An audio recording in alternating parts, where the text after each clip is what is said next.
There is more fallout tonight in the campaign of embattled Georgia Republican Senate candidate Herschel Walker. First, today we learned that Walker has fired his political director in the wake of revelations that the resolutely anti-abortion candidate had paid for the abortion of an ex-girlfriend and mother to one of his children back in 2009.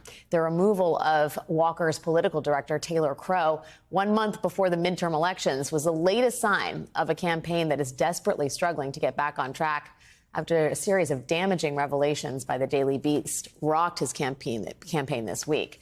As recently as Wednesday, Walker himself denied even knowing the identity of the woman who is accusing him of paying for an abortion. But we have new revelations tonight that make that stance increasingly hard to support. A short time ago, the Daily Beast published this headline: Herschel Walker's wife reaches out to his accuser. The two women, the wife and the anonymous accuser, reportedly communicated by text message today. Quote, the woman asked Blanchard, that would be Herschel Walker's wife, if she had previously known about the abortion or if she had known that Herschel Walker had also said it wasn't the right time to have a child when they conceived it three years later. Instead of directly answering the woman's question about the abortion, Blanchard wrote that this makes me incredibly sad and claimed she continually tried to bridge a better relationship between the estranged family members. Okay, so also tonight, the woman at the center of this week's revelation has spoken to the New York Times, telling the paper that Walker asked her to undergo not one, but two abortions.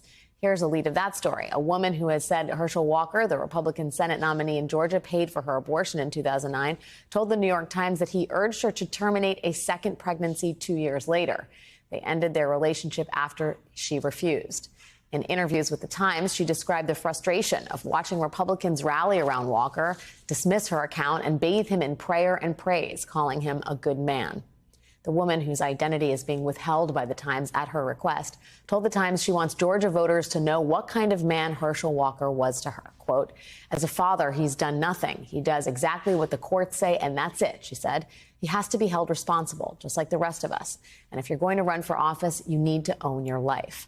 Now, while Walker continues to deny reports of paying for an abortion, which NBC hasn't independently corroborated, his opponent, Democratic Senator Raphael Warnock, has studiously avoided tagging his campaign rival.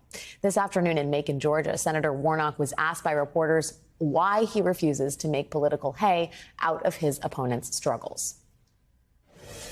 Senator, most candidates in your position would use these latest allegations against your opponent, Herschel Walker, to their political advantage as political ammunition.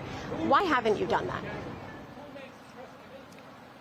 Well, I think that the people of Georgia have an opportunity to look at his record and to look at mine and be very clear. There is a stark difference between the two of us.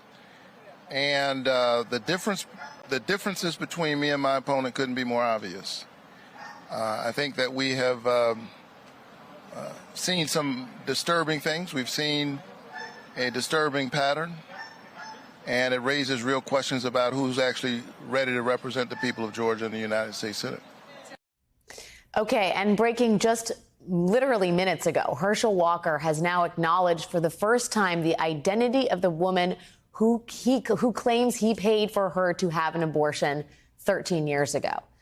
But he is also claiming to NBC's Mark Caputo that today was the first time the woman ever mentioned to him, to Herschel Walker, that she had had an abortion. Okay, so Herschel Walker is saying this is the first time he has heard about this abortion. He is confirming the identity of the woman, but he is saying he had no knowledge that she sought to terminate the pregnancy.